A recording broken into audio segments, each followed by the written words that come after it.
Nice deep breath in. It's just a chat that's going to get posted on the internet. For about 5 people to listen to. That's not true. It's doing really well. It's doing good. It's doing good. It's doing really good, actually. It's doing good. Okay, I'm cool. I'm collected. I'm a professional. Wow.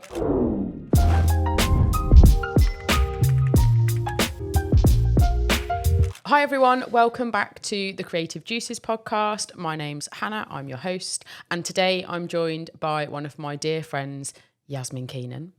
Yaz is somebody that I met through the co-working scene locally, I think originally at Engine, and then we got to know each other a lot better through Lucienne and Lucienne's sort of coaching community and the people who were involved with that. And we've become lovely, lovely friends. And we're going to try and maybe not be too much of ourselves today, or maybe we'll give you the full shebang, who knows. But Yaz is somebody that I've got to know over the years. We've worked together a little bit and is a true creative in my eyes. We'll get Yaz's perspective very shortly. But hello, Yasmin. Hello. Welcome to the podcast. Now, you've just been saying you're scared. This is scary. This is very professional to our normal chats. Well, yeah, we don't. I think that's what the problem is. Yeah, I'm used to pajamas and messy buns, and now I'm with these kind of buns. The microphone. Microphone the microphone buns. I think you're one of those people that maybe you don't see yourself as creative as others do. Like, I look at what you do and I'm like, oh, Yaz is she's always got good ideas, and you're very physically creative as well, and you can always make things look good. You look very creative, like how you dress is creative, like, yeah, you are. Thank you, Hannah. But you're welcome. That's enough now. That's enough of the niceties. Now we're going to get to the nitty gritty. But what do you have early memories of being creative as a child? I think my family is they're all a bit kooky. They're all like, I think, like some people, like there's one character that kind of like leads the creativity. We've got a few creatives in our family. Yeah. Ranging from not being able to tell a story without acting it out to singing at you for like 5 minutes to belly dancing in front of your friends. Yeah, that's your grandma, isn't it? Yeah. So, and I remember being a kid, we always did like variety shows for our family, and so I think like it's more like it came from more of a theatrical place. Yeah. And a bit more of a joyful expression. Yeah, you're very like that now still, aren't you? And then I think then it's kind of trailed off into like us being quite different. Yeah. And like growing up then, so you've got a sister. Yeah. So I'm assuming when you say the variety shows, you mean you and your sister would perform, or would like your parents get involved? Would like the grandparents? It would be me and my sister, and then our cousins would get involved. Sometimes my dad would. It depends. Like, but they're all just Dad. They did get on it. My mum never really did it that much. She was an observer. She was. But my grandma gave it. She still does give it. Yeah. A good go. I mean, I've seen videos of your grandma belly dancing. She's it's amazing. incredible. She's amazing. When you watch someone do that, it just looks so easy. But then when you actually try, like I look like I should be taken to hospital immediately when I try and do it, because it's like so not like. She just makes it look so easy. Oh my God. But it's hard. I think it's really hard. And what's weird about that particular thing is I remember I bought 2 friends when I was, 14. So it's kind of that weird age where you kind of still want to look quite cool, right? And I bought them to meet my grandma. And I went, honestly, I must have gone to the toilet, came back, and everyone was in belly dancing outfits. And my grandma was in the middle of the room giving it all to my 2 mates, just sitting there. And I walked in and I just... That's where the creativity was just like, whoa, mama. And you can't even say that that's not normal, because that, like, as into your mates, like, this doesn't normally happen, because that is what... That's actually pretty tame. Yeah, we didn't have performances. I mean, if my parents had performed for my friends, I don't think I'd have had any friends. Just imagine Simon Brady doing a performance for everyone. He'd be like, right, I'm going to read the weather to you. Yeah, growing up was hard. Yeah. It's a niche audience. Okay, so very like... Very theatrical. Me and my sister did a lot of drama. So we did drama for 10 years. So it was very theatrical based. Our family was very much into the arts as opposed to, what's the other word? When it's not arts. I've no idea. Oh, what is it? When you really do the smart subjects. Like Oh, like academic. Yeah. Not smart subjects. Yeah. Is a smart. Panicked subject. then. I was like, what is the other word? And that's for the why arts? you're not in that section. That's why we're not in the academic side of things. But yeah, we were always brought up to be very open with our interests and stuff, which is I think, and that's given a platform for us to really be quite expressive with how we want to be. Yeah, which is quite nice to be. Yeah, and you, as you got older, then, so you ended up going to uni and did event management. Yeah. But what sort of, from being a child to go into uni, like, what were you into? Like, yeah, really tricky. I'm trying to think of the things that I loved. I loved making stuff. So I remember always being into textiles, art, but I always struggled with, I guess it was like perfectionism. If I couldn't do something right, I really struggled with carrying it on. Yeah. Whereas now I've forced myself to like get over that a little bit. But initially I remember being quite frustrated when I was younger with trying to channel my creativity, and I felt like if I couldn't do it right the first time, I've got to go try something else. It's so hard, that whole like trying to make something perfect. Like there's no such thing. As you get older, you do realise like there is just no such thing. Like who defines the perfect piece of marketing content? Who defines the perfect piece of textiles? Like it's so subjective, all of it. So you do have to learn to just like let it go. You got to just go on your own journey, I think. Let it go. For sure. And you're still a big fan of, we're going to get onto it shortly, but you're still a big fan of like making things, aren't you? Like you love physically being creative is how I would define it. Yeah, and I think I've gone through times in my life where it's gone completely, and like I've just not picked up anything, I haven't drawn anything, haven't felt creative in aspects. I think it kind of trickles in loads of different ways rather than just one medium for me. Yeah. How would you, if someone said to you like, how does your creativity come out? Like what would you... I think it comes out, for me, my creativity comes out in loads of little things. So it could be at work, I'm being more resourceful, or coming up with ideas at work. And then at home, I'm picking up a pen and I'm drawing, or just creativity in like the way I speak sometimes. Like, you know, like when you carry yourself and you're feeling good and you feel like, oh, I feel quite creative today. Yeah. Even your voice notes, like whenever you send me a voice note, I always know... I don't know what to expect, like, or the phrases, or you've just got you're very expressive as a person. And I think sometimes that comes really easy and sometimes it's just gone completely. Yeah, I can relate to that. So it's funny because I think some people think creativity, if you're creative, it's just you're creative and that's who you are. But actually, it takes quite a lot of work to like keep that, channel it, focus it. Like it's actually quite hard. Yeah, It's a bit of a beast. Cardi talked about that quite a lot around how creativity does require work. Like it isn't just something that we can switch on, or you need like the setting, the environment, like your mood, like your life, like, and when creativity is part of your job, like it's work anyway, whether you do it as a hobby or you do it as part of work, when you have like time pressures and deadlines and things, you have to learn to create the right environment for it. So if I've got a copy deadline that I have to write, but I'm not feeling it, I've still got to hit the deadline. Like I've got to do it. You have to find ways to do it. Which again, we'll talk about a little bit more in a bit. But so you went to uni and did events management. Yeah. What caught your eye about events management? Why that course? I worked, it was actually pretty fun. I worked at a wedding dress shop for my work experience. Nice. And I really liked it. And I think I met so many women who struggled with planning stuff. And I feel like it kind of, I feel like it kind of went through with that. And I think in my head, I was like, oh, I really enjoy weddings and kind of like curating spaces specific to somebody else. So it's like they're what they want personally, and then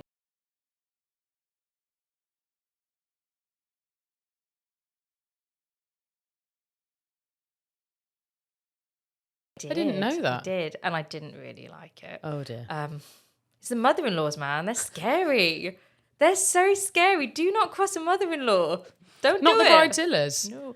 Weirdly, I remember doing a show round for this woman, and her husband didn't talk for the whole thing, like nothing. Like literally just like, not. And by the end of it, I was like, so what do you think? And he just looked at her and I was like, oh. What do I think? Yeah, what do I think? Tell me what I think.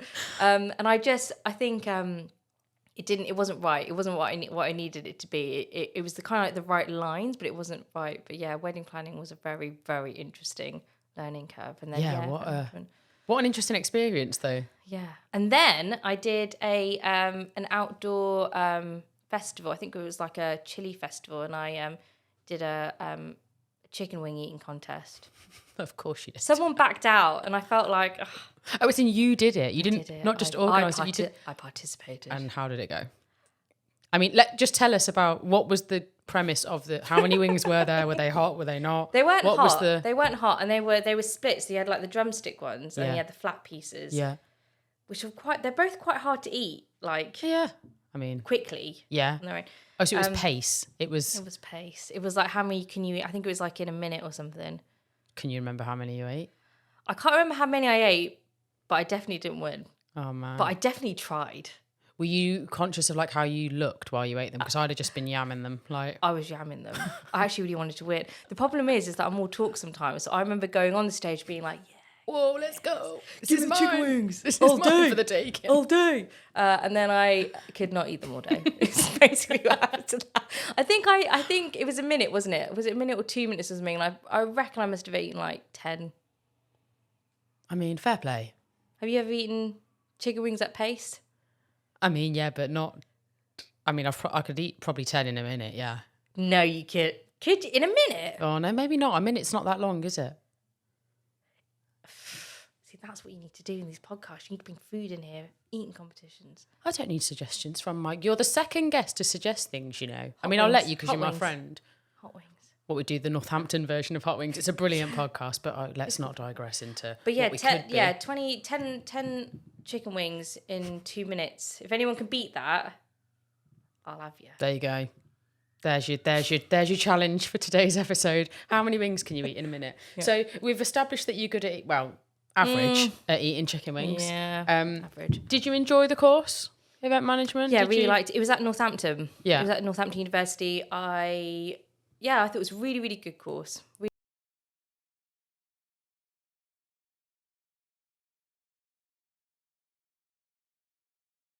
So you have actually... Kept I it remember, to some degree. Yeah, I remember coming out of uni and lots of my friends getting jobs that were nothing to do with their degree, and I'm like one of the few who to this day... What was your degree again? I did marketing and advertising management. Yeah, so I'm basically... Yeah, I stuck with it, whereas a lot of my friends veered off into slightly different routes. Like they've all got degrees. When you're like, oh, what's your degree? The subjects are quite random, whereas I've stuck with it. Yeah.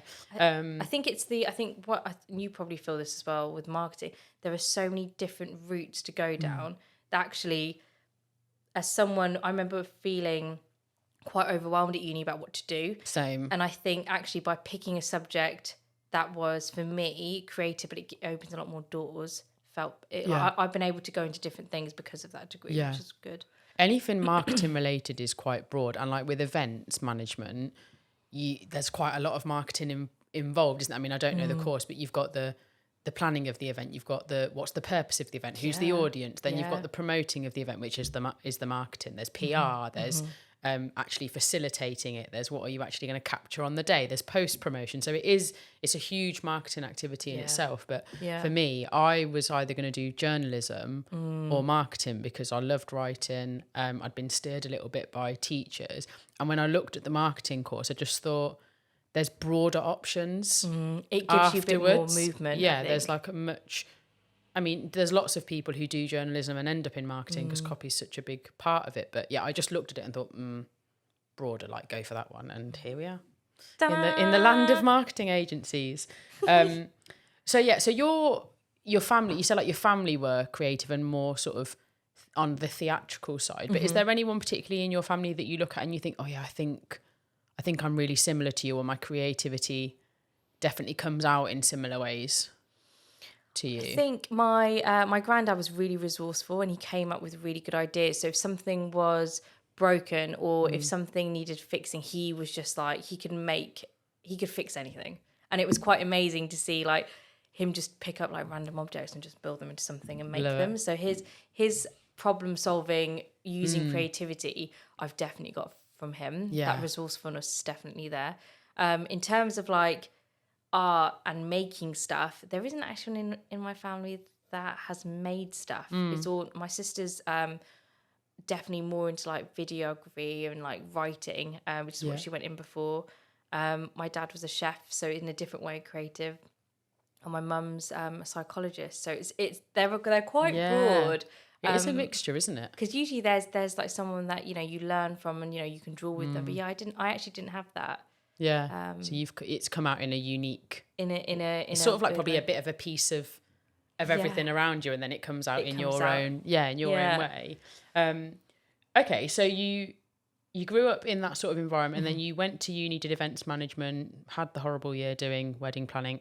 Not a career route. No thanks. So what happened from there on in? Just talk us through like some of the roles you've done, because I'm your friend, but I've got to know you better just as an individual rather than knowing you through all of your jobs. So you've done everything from event management. You've worked in charities as an account manager. You've been a marketing manager. You've worked freelance as a marketer. You've been stalking my LinkedIn, haven't you? You've been late night stalking on my LinkedIn. Well, I mean, early morning, actually, just to correct you. You're a founder, which we're going to talk about in a second. And you're now starting to really like branch into like community engagement, wellbeing, that side of things. So like, what's it been like from your perspective in terms of jobs you've loved, jobs you've done and you've definitely thought, no, not for me? Like, how have you found your career so far? I've been really lucky with some of the opportunities.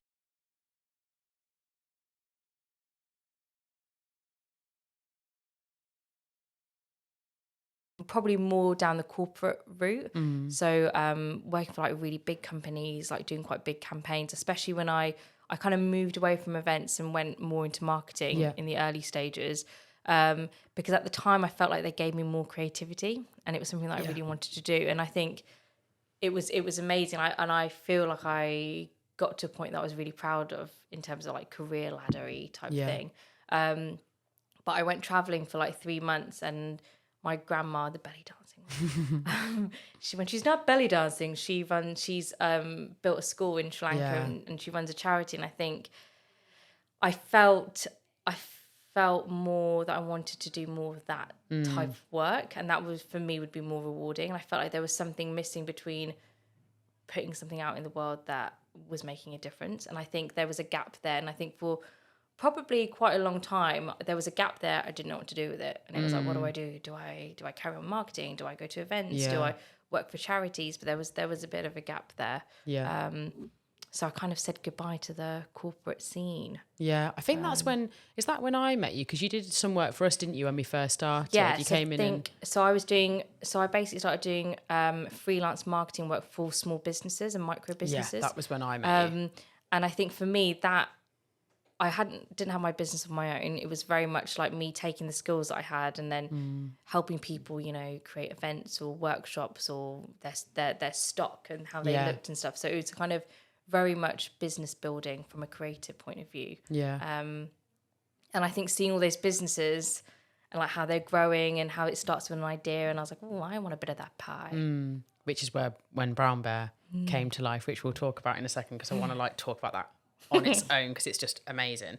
But when I must admit, like when I first met you and started working with you, and you're like a ball of energy, like to be around. And we always say we bring out the creativity in each other. Like I always feel very creative when I've spent time with you. Like, and it comes out in our friendship as like we're a bit daft and like we don't take ourselves too seriously, and we end up like impersonating things and coming up with podcast ideas, and just we get very creative with each other, because I think it's a safe environment to just be like silly and who we are. But one of the things I found with you, which you've mentioned, is your ideation is so good. Like your brain just, I'd very often be like, I don't know what to do here, and you'd be like, what about this, what about that, what about this, and I'm like, where are they all like where do you keep all of those ideas? And it was I never saw the like block with you. Like I only ever saw like lots of the ideas. And what's that like when your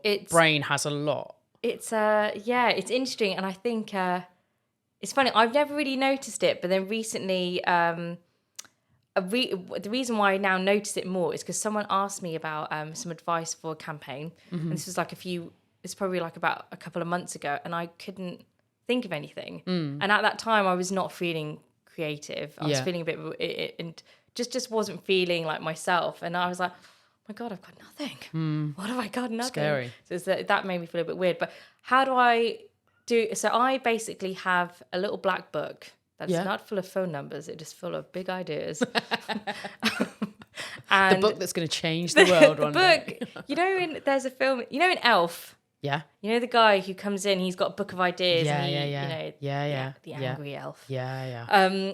That's me. Yeah. I mean, you're kind of just less angry. Less angry, but the book's there. But yeah, so this little black book, I think I've got it on me actually, which is really hilarious. But I write down ideas or things that come to me that it looks wild in there. Like I think if you open a page, there's going to be some really weird shit in there. I'm just being honest. But I think the ideas kind of come and it's I have to put them somewhere. Yeah. So they end up just going in this book.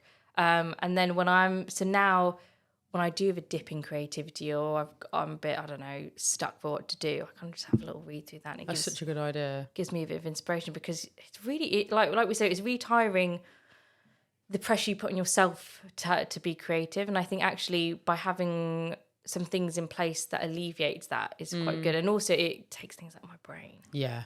Which I can focus a bit better. Yeah, I've really struggled to find like that one place to put them. So like really maybe hard. I need like a little notebook or something, but I like dictate them into my notes. So then I've got like some in my notes, I've got some in my Remarkable, I've got some that I've emailed to myself. So like I need to find that like one place that works for me, but I need to practice that more because when I have the blanks, I forget where they all are. So I don't have anything to put them into, to draw them from. Try a little black, honestly, I think it kind of, I don't know, there's something quite powerful about like feeling like you've got a little something, like a little something in your back pocket under your sleeve type thing. You go in and go, oh wow, that was a good one. Oh, wild. Maybe not. The other day, does this fit the brief? Nope. The other day I opened it and I was like, oh no, not that one. That one keep shut. That will go with me to the end of my days. Some of them are really good though. Yeah, I imagine. Yeah, but you are brilliant at that. You are. Like, you may not like hearing that. You may find that really uncomfortable, but you are. Palms are sweating again. Brilliant. They were very easily warm.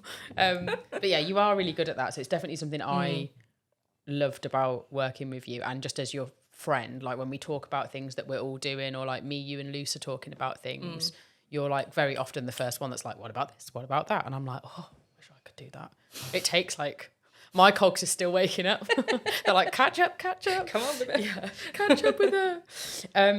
Okay, so Brown Bear. Let's talk about Brown Bear. So for those who don't know what it is, have never heard of Brown Bear, don't know you, like, tell us the story of what Brown Bear is, how it started, and what it's all about. Cool. So I've got loads of nicknames of my family. We're a big nickname kind of family. And there's a few of them. And one of them is Charlie Bear. Don't know why. My mum calls me Charles. Like literally, she called in front of people. It's not even just like a cute little name. She's like, it's really embarrassing. She said it at my wedding day. It's weird. Anyway, I love her. So one of my nicknames is Charlie Bear. And then with it is this idea of being a brown bear. And I remember when my mum was trying to... talk to me and Tasha about us being Sri Lankan and, going to a predominantly white school and all this kind of stuff. It was always said in a really positive way about being brown and stuff. Yeah. So I think I had, I wanted to, whatever I did creatively, I wanted it to come from a place where it was like a brown bear or Charlie Bear or something along those lines. And then what happened was I really wanted to make something that could be used and could be helpful for people. And it kind of, one thing that I know that I struggled with, I don't really know about my sister, but I definitely struggled with was the idea of being brown and dealing with that from a young age and the insecurities and the anxiousness that came from that. I did always struggle with that as a kid. So I think I wanted to create something that was quite healing, I guess, for people. So Brown Bear is essentially a little idea that I had, which was I teamed up with my mum, and one of our main things we've gone into now is called the Feel Good Box. And what that is it's an activity book some made tools, so like a little don't worry bear. And it's essentially to help children with their anxiety and to make them feel a bit better, and have activities in there to spark creativity, spark a bit of joy, and like bring a bit of balance from a young age, to try and be a bit more preventative for issues going on inside. So it's kind of grown into that, but with that has got a Charlie Bear character, which is really good. Yeah, so you've branched out. So you've got the original brown bear, and you've now got, I had a little look today just to remind myself of some of the things you do. You've got the feel good boxes, like you say.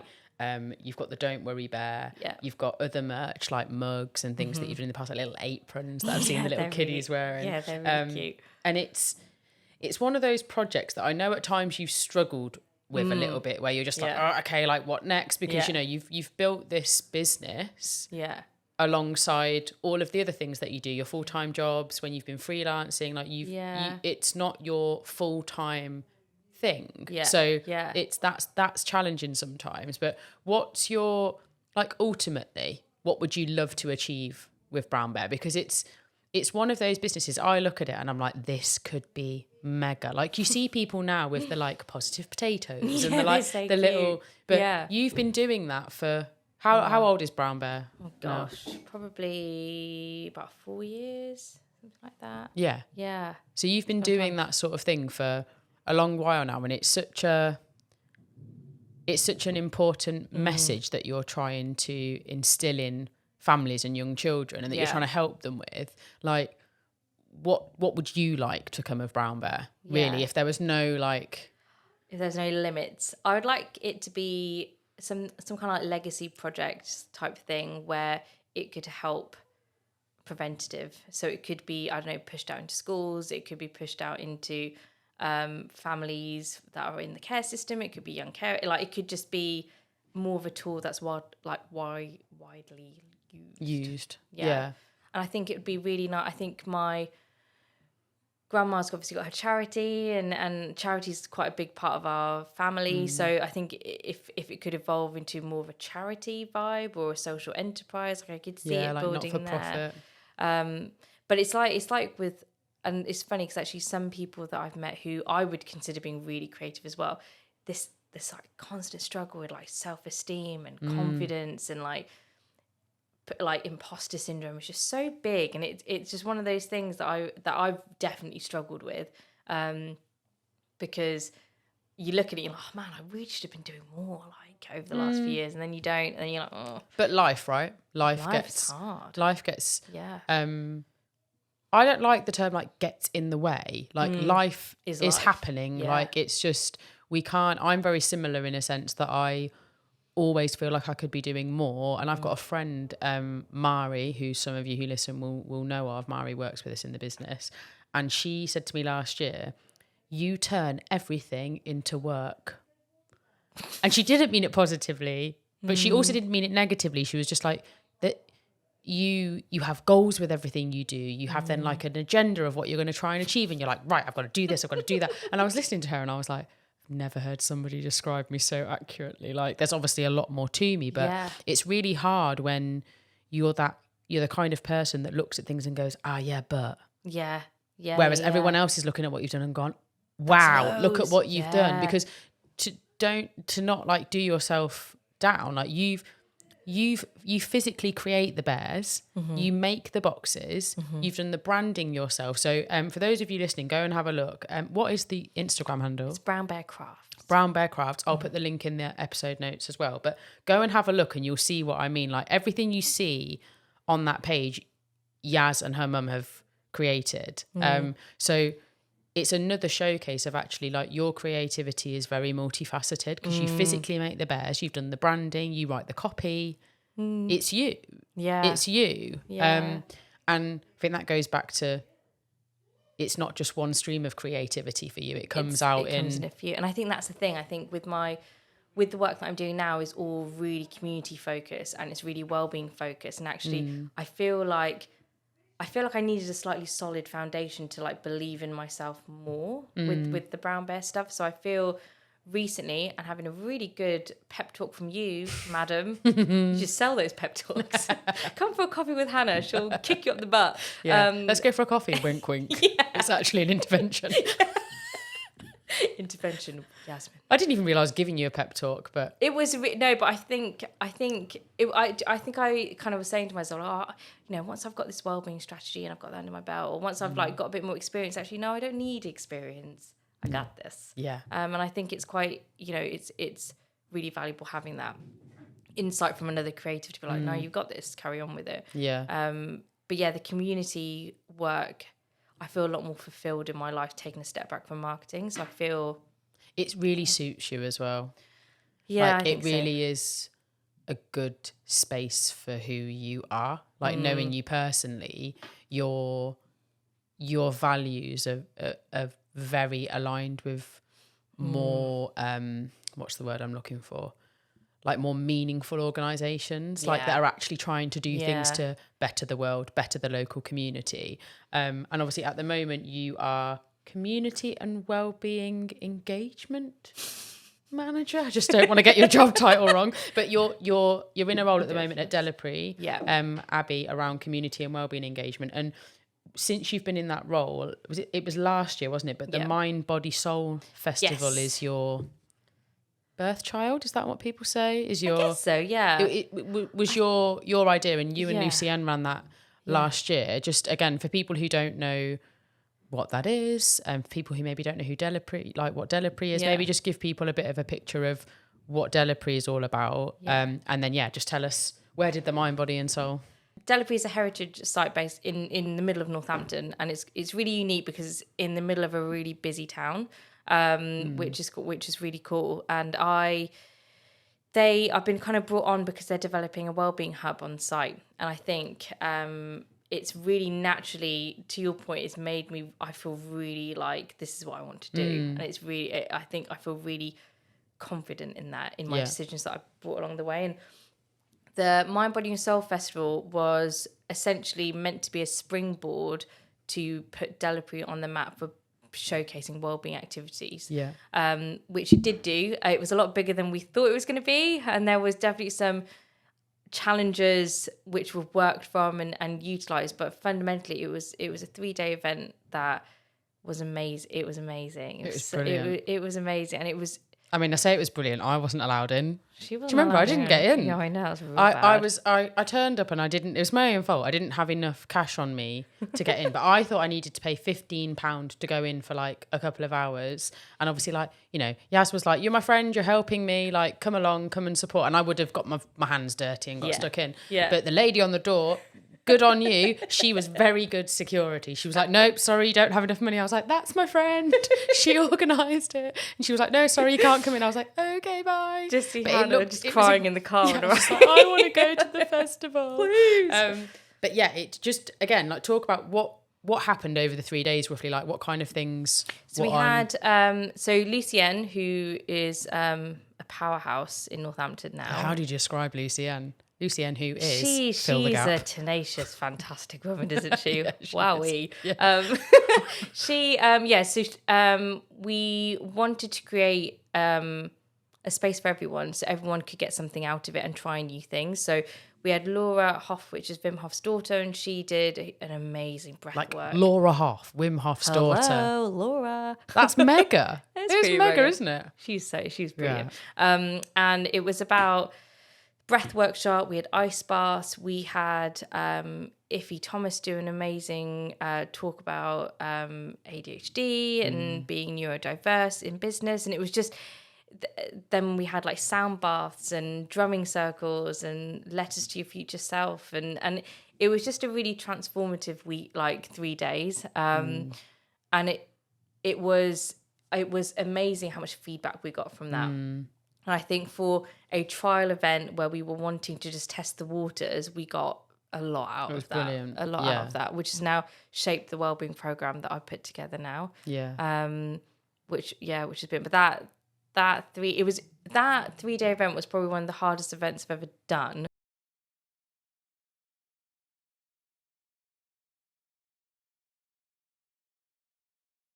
Was a point I remember with me and Lee standing there, and I think it must have been when Laura was doing her breath workshop, and we were just like, "Oh my god, this is amazing. We did it! This is amazing." Yeah. And then it also got me hooked on ice baths. So yeah, I mean, do you have one?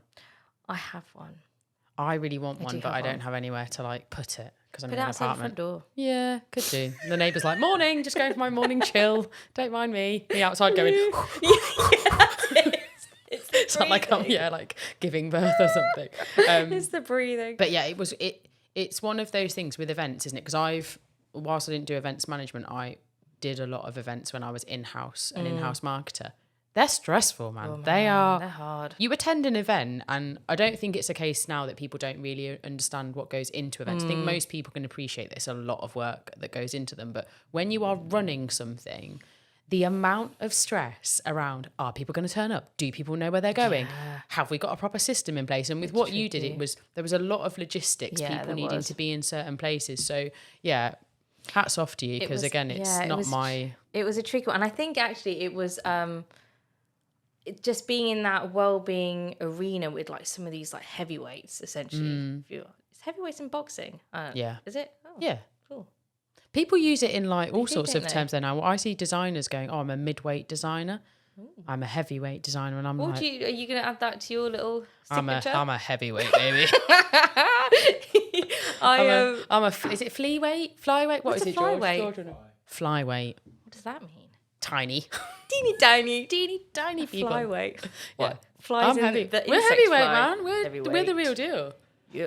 Yeah. I mean, we just keep telling ourselves that, and then eventually we'll believe it. We'll manifest it. Yeah, fake it till you make We'll it. manifest it. That event was it was more than I thought it was going to be, but equally it really pushed me into the direction that I wanted to go in.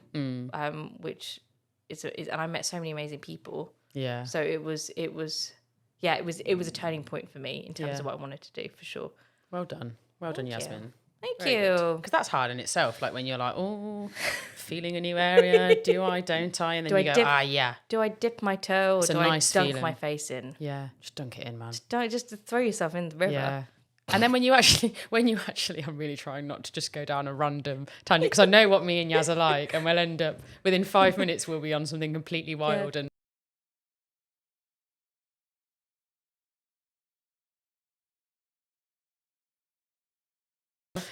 just us standing at the river, like, see, Girl this is by why, river. Yeah, apologies, listeners. Right, back on track.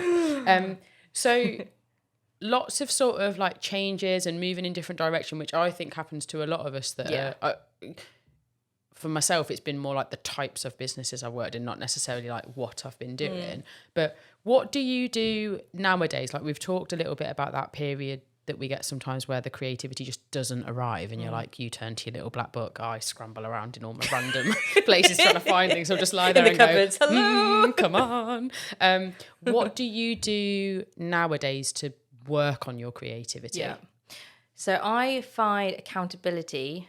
Jen will be proud of me for saying this. CEW. I think accountability for me has been a big one. Yeah. So an example of this would be I've just moved into a new house. Yeah. And I have Up the Wolverton Massive. Come on, the Wolverton Massive. Yeah. So I've moved into a new house, and I've now got my own space. So before I was working in the basement of my house in Northampton. Michael locked you in the basement for work. Like a little gremlin, just like giggling to myself in the basement. It was so creepy.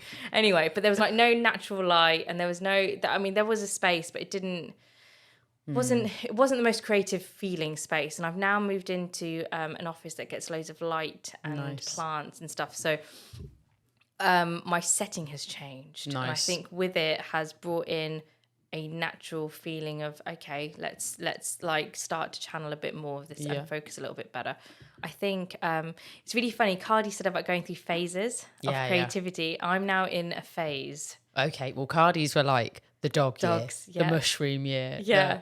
My phase at the minute is creating little mini paintings, which is about like this big, but they're painted as if it was a Polaroid picture of a landscape. Oh, cute. So like there's a little white border around it, but it's a painted picture. I've just showed you. Yeah. That's my phase at the minute, and I've done like 20 of them now, and it's it's become a phase.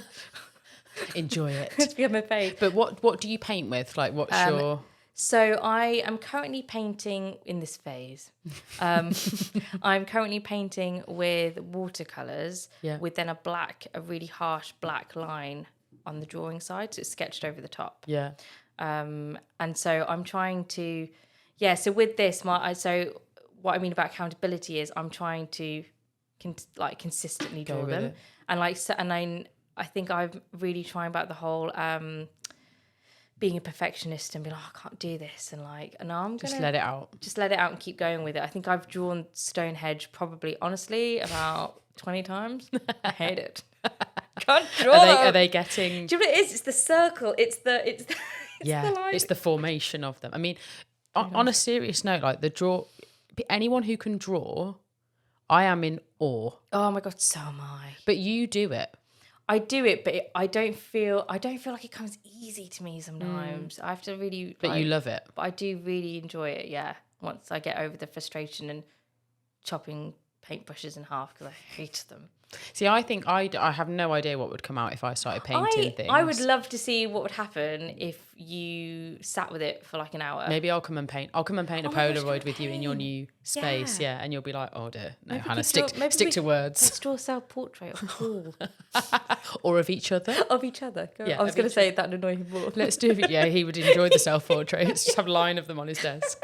But yeah, it's accountability. So that accountability piece for you, or having a bit of a project that would then give me a bit of accountability. So for that, like the little Polaroids, I'm just trying to do one just to get better, and it's consistency for me. Yeah, it's very often like the not sexy stuff that people have to do to stay creative, isn't it? Like I think Cardi with Fridge Street, again, she was very much like, I just kept drawing them. Because actually she was really bad at drawing buildings when she first started. She said that, and she was like, I just kept doing it. And Steve from Jump, when he came on, he was talking more in a marketing strategy sense and coming up with campaign ideas and solutions to businesses trying to, reach new markets or whatever it might be. He was like, you have to let the shit ideas come out. Like you have to go through the shit to get to the good, or to actually realize that something isn't as shit as you thought it was. You just got to let it all out. So like with copy,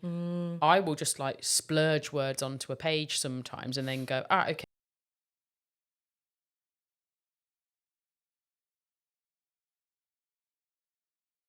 Sorry, everyone. That was worded. Let your shit out. That was terribly worded. Hannah Brady podcast. You heard it here first. Someone's going to be quoting that on a presentation in 20 years' time. Hannah Brady said, "Just let the shit come out."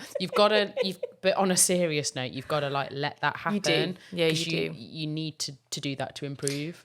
Yeah, and completely. And I'm gonna get that Stonehenge. Henge. What is it? Stonehenge. George is just in the corner, nodding at us, shaking his head when we get things wrong. Yeah, if only you could see. Dumbasses. George is like, henge. Dumbass. Stonehenge. Please don't come at us, people. We're marketers, we're creatives, we're not geographers. George. Oh dear. Accountability, and I agree. I think you've got to go through the bad ideas, but it's about persevering, I think, sometimes. Keeping going. Yeah. And you mentioned, obviously you've got your new space in the new house. Is that where you currently feel most creative, or is there been somewhere in your life where you're like, oh, that's my spot? Like, where would you say you feel?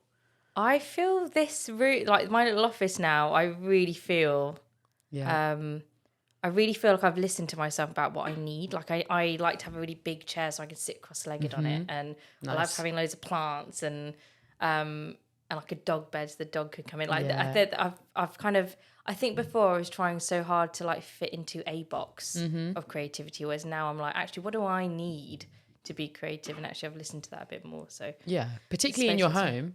Yeah, I know. What's wrong with me? It's yours to build what you want. I'm really lacking that at home. I don't have you've been to mine. It's just a big open living space. I have a bathroom and a bedroom and a Monica cupboard. For any Friends fans out there, it just is full of junk. Do not open the Monica cupboard. But I don't have a workspace, so I don't work at home very often because it's not very creative for me. I actually probably don't know where I'm most creative at the moment. Yeah, where would yours be? Probably here. Yeah. But when there's nobody else here, I love you all, team. But my favourite part of the day for my brain and for like ideas and doing things that are creative is the first hour or two of the day. So like I like the 6:30 to like 9:30 window. And then it all goes a bit downhill for me from there. So if you catch me between those hours, we're flying. She's on it. We are flying. But yeah, it's more of a time of day for me, I think. Rather than a space. Yeah, I mean, I think if I was similar to you, if I had space at home and I could create my own, I've got a Pinterest board of like home offices. God, that's so nice. If I could, I'd probably be very similar. I think it's the space that you're in. Come to my house. We'll build you a little shed out the Oh, back. thank you. Can we have a Hannah bed? Oh my gosh, yeah, we can. Dog bed, Hannah bed. Me and Hannah Ali shed. just on the floor, yeah.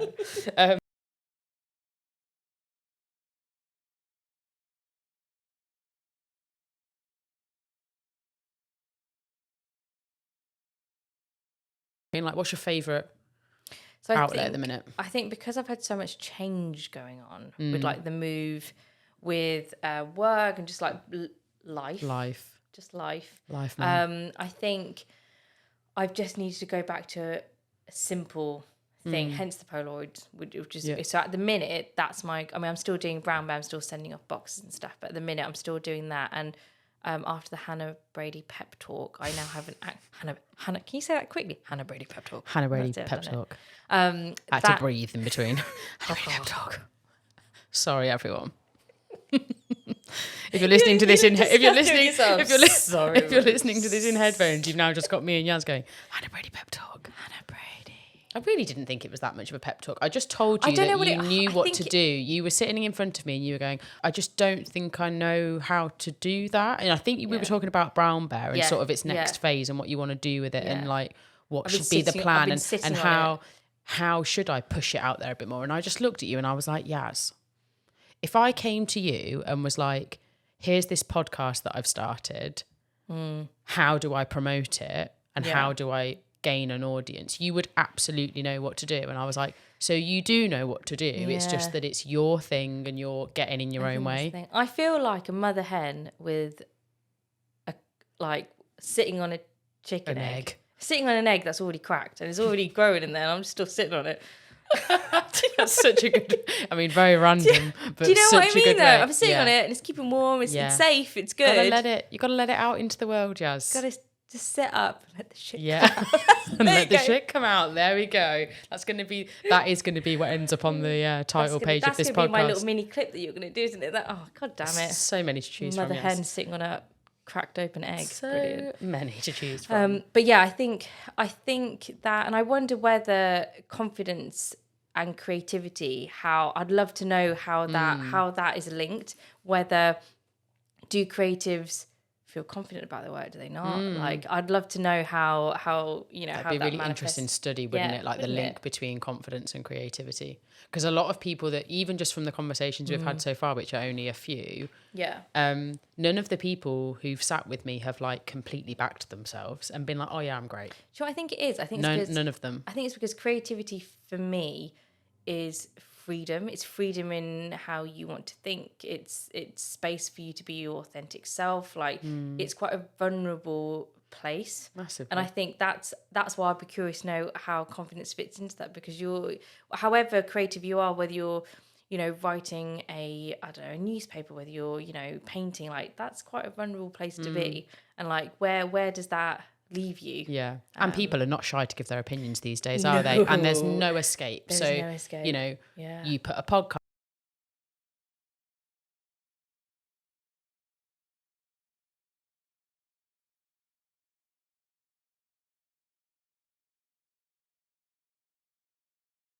for people who don't like it. There's going to be some people that think it's pointless. There's going to be some people that think it's amazing. So when you are creating something, which is actually, when you look at the definition of creativity, it's about creating something original, whatever that is nowadays. But it's putting yourself out there in some way. You've created something and put it out into the world, and then to just let it sit there and go, cool, what do you think, everyone? Here you go. Like of course it's scary. It's and sometimes scary. We feel confident. Like some of the things I felt most confident about, people have not been that bothered about. Some of the things I've been the most scared to share, people are like, loved that. And I'm like, oh, did you? That was painful. I hated Have you found, because you've been doing very creative, I think you've been doing really creative work at me, like with the podcast, with your vlog.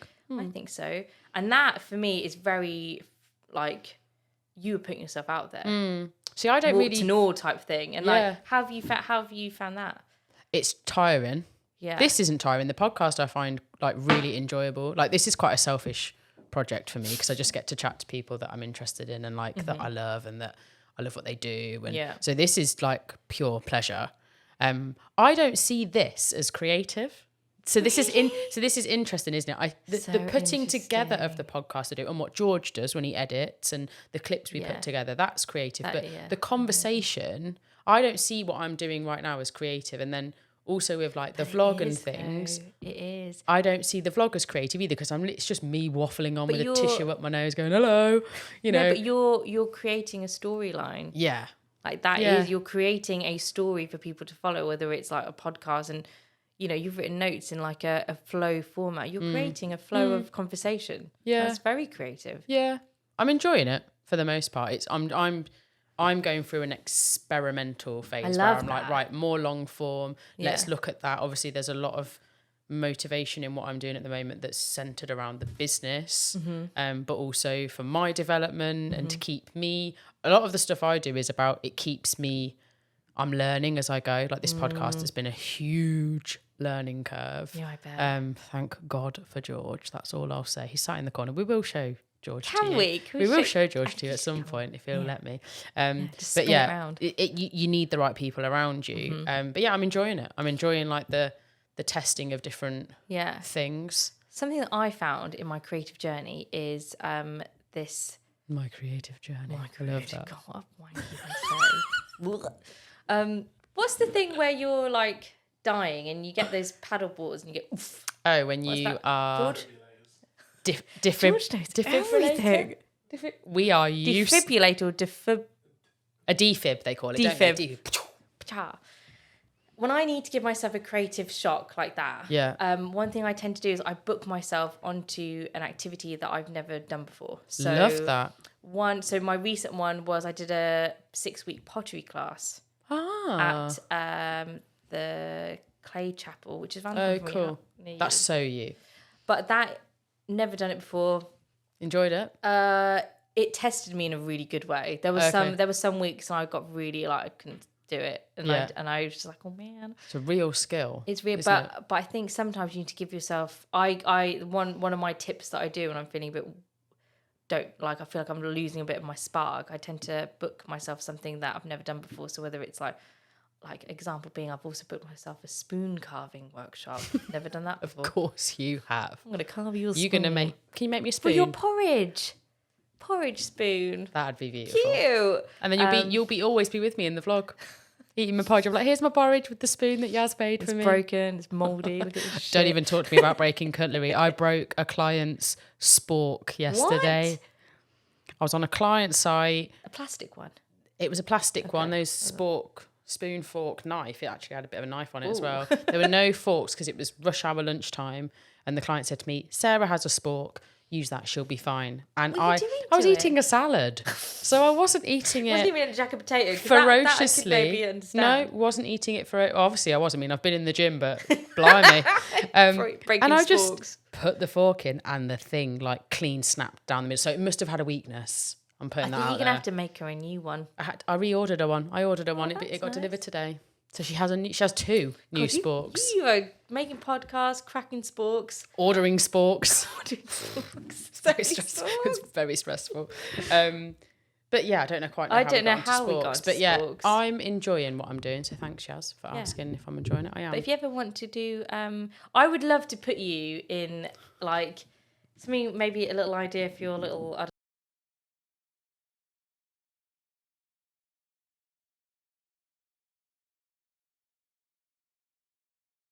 And do a session with them about what they do and see if you can do it. That's a good idea.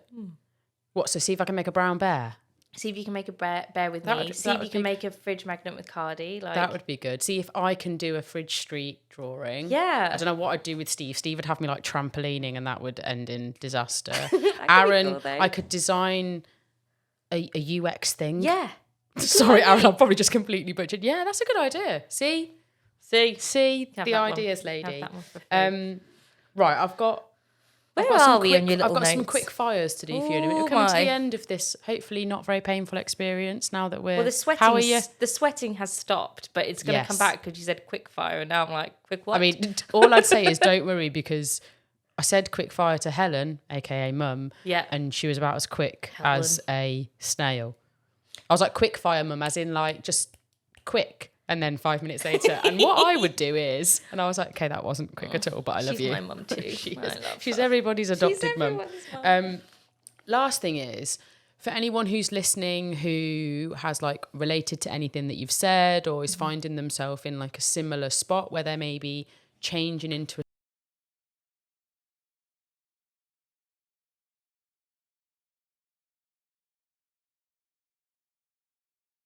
midst of it that you could pass on to somebody else. I wish I talked more to people that I idolized, if that makes sense. So like I remember before Brown Bear, I was like looking at some of the people's Instagram posts, or like I saw people at markets and stuff, and I wish I just went over to them and just said, oh my god, what you're doing is amazing. How do you do it? Yeah. And I rather than just doing it all on your, like, you don't have to do things on your own. No. And if anyone is struggling and they were like, oh man, what do I do? I would happily talk to everyone about it. Yeah. So I think, asking for advice at the early stages is okay to do that. Yeah, I think I think people are more welcoming to it.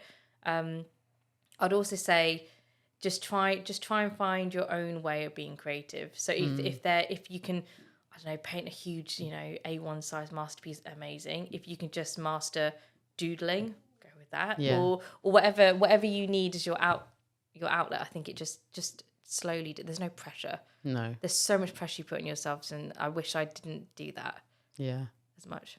Good advice. Thanks. Very good advice. Right, ready for sweaty palms? Hang Because on, we're going let into me wipe the my palms. quick fire. There's only 3. Look at these sweat patches. Ew. I'm just gonna put my hands here. So we're going for the crossed arms approach. Ooh, okay, hang on. Right, Yasmin. Quick fire question 1. Dun, dun, dun, dun. Dun, dun, dun, dun. Dim the lights. If you could invite 3 creatives, past or present, to a dinner party, who would you invite? Oh gosh! Wow. Quick fire. This is not gonna be quick. Let me think while I sing. I've got one. Go for it. Shall I just do one at a time? Yeah. I've got Wes Anderson. Ooh, good Now, one. I love him. Yeah. He's kooky. Yeah. His films are great. Yeah. His colour palettes are like... Oh, chef's kiss. Sound effects. Please cut that. That's gross, isn't it? Wes Anderson. Watch out, Wes Anderson. Yeah, watch out. If Brown Bear Crafts have been in your DMs frequently, you now know who it is. Yes, so it would be him. Yeah. Would be, oh God, you really put me on the spot and my mind has gone a blank. So it can be anything from like musicians, actors, artists, writers. It can just be Wes Anderson, just you and Wes. I mean, No, not because sure how Michael the would. problem I've got with Wes Anderson is I think he's amazing, but I think he might be a bit quiet. And I feel like I would just talk at him for the whole dinner. And he would sit there being like, I'm never coming back to this restaurant ever again. I don't want to do this anymore. I really like, I don't know how these would all go together, but I really like Ramesh. Ranganathan. He's so funny. Genius. And like, I think he's creative as well, but I reckon him as Wes Anderson. Him and Wes Anderson. So Wes would just be sat there and you and Ramesh should just be like hitting it off like a house. Just have it on. I feel like I need an arty person, but mine's gone completely blank with who I want to use, and I wish I prepared better because I knew you were going to ask that question. You're not allowed preparation for these questions. Now I'm a cruel podcast host. Yeah, okay, so Wes Anderson. Oh, that's a crap answer, isn't it? No, it's personal to you. Great people. Crap answer, as in I should have really... Right, let me come in with your other one. I might come back to that. We might come back to it. Okay. This is my favourite one. I think this is just such a good question. Okay. So blow me in trumpet a bit here.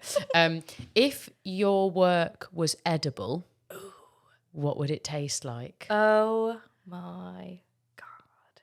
What a question. What question is that? If my work was edible, what would... Okay, I've got it. I think mine would be popping candy. So good.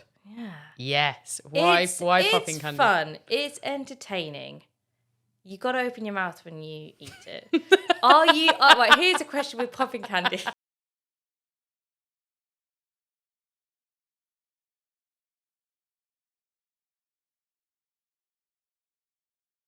Which is the best.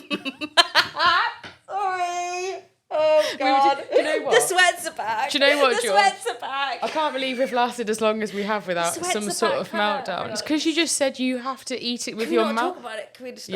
Yeah. That never happened. George, that never happened, okay? Honestly, if that's a clip.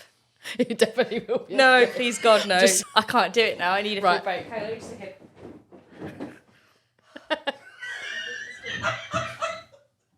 You got that on Come on, George. Is that on camera? Oh,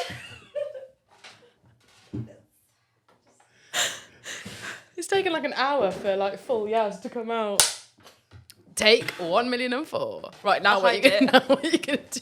That was genius. This is even harder question. Oh, God. Yeah. It's taking me like half an hour just to get that one I know, done. this is even harder. Okay. But if you could select like a theme tune, I know what I'm going to do. I'll ask you slightly differently. I'm pointing now because I've just had a good idea. Oh, okay.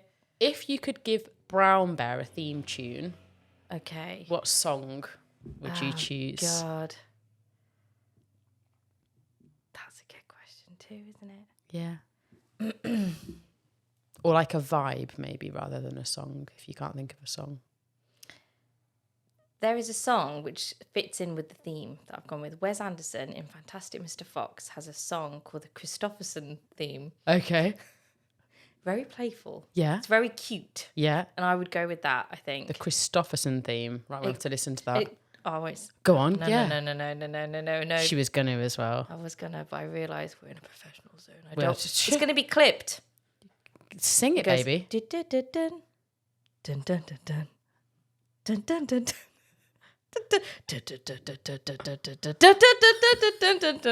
Does it not have words? No.